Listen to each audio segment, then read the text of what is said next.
శ్రీ కొణిదల పవన్ కళ్యాణ్.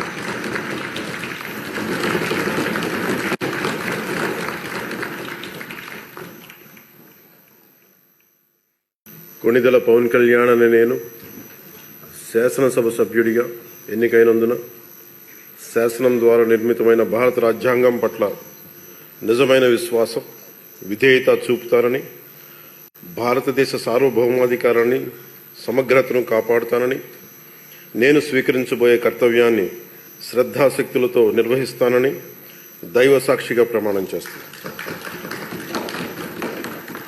ఆంధ్రప్రదేశ్ శాసనసభ సభ్యుడైన కొణిదల పవన్ కళ్యాణ్ అనే నేను సభా నియమాలకు కట్టుబడి ఉంటానని, వాటిని అనుసరిస్తానని, సభా మర్యాదలను పాటిస్తానని, సాంప్రదాయాలను గౌరవిస్తానని దైవ సాక్షిగా ప్రమాణం చేస్తున్నాను.